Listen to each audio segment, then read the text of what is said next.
Today we're going to talk about 10 red flags on your home inspection report that could cost you thousands. This list started at 5 and ended up at 10, so let's get started. Number 1, moisture buildup. You want to look around areas of your home for moisture buildup, around the toilets, around the trim, under sinks, in cabinets. Signs of moisture are easily detected and you do not need a moisture detector to find them. Look for miscolored material, damp or wet material, or material that is decaying faster than the area around it. This can often be an indicator of moisture.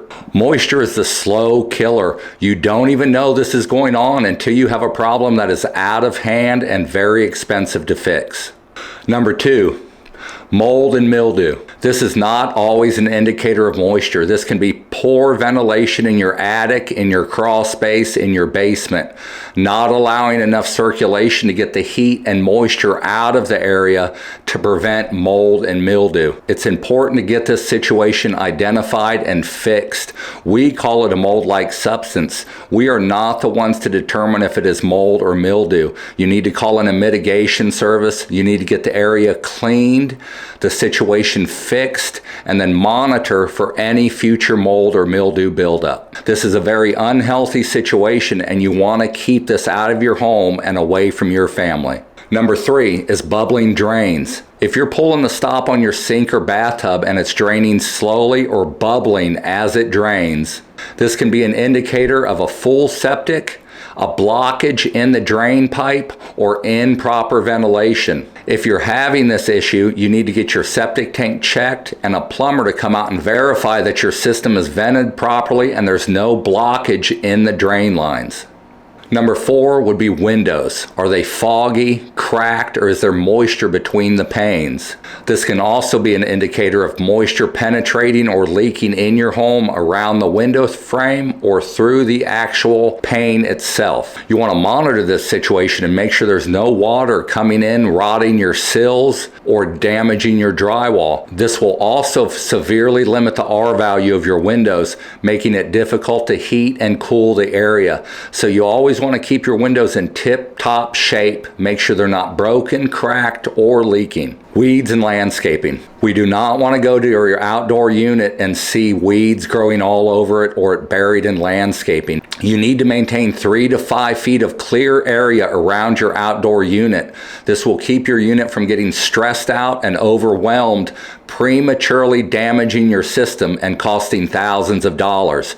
So if I go to a home and see an outdoor unit that's buried in landscaping, buried in weeds, it's a good indicator that this unit is going to be stressed out and not working properly. Number 6, dirty filters.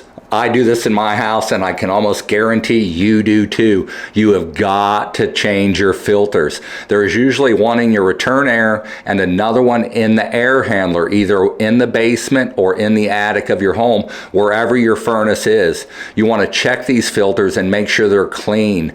You do not want to wait until these are sucked up into the unit or so discolored you can't even tell they were white when you bought them.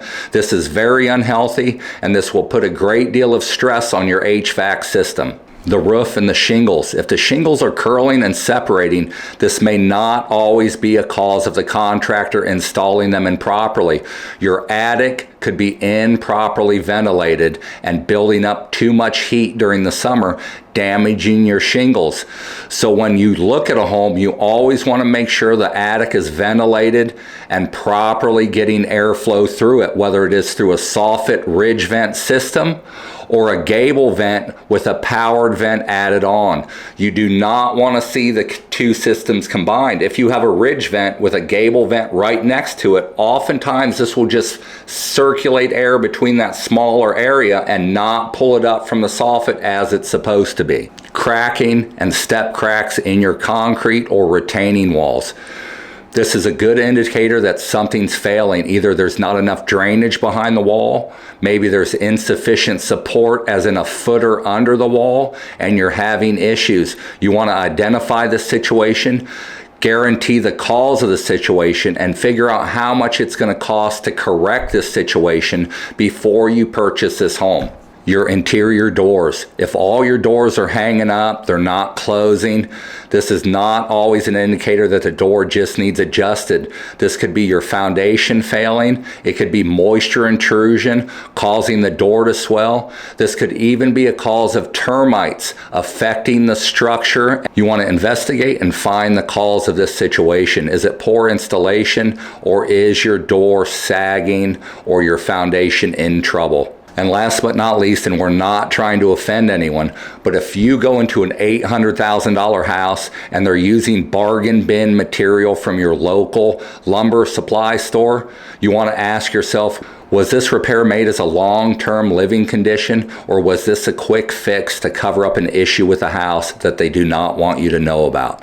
Today we touched on 10 common red flags that home inspectors see when they go to look at a house. If you have any experiences that can help, get down in the comments and tell us what problem you found and the solution you found for this problem.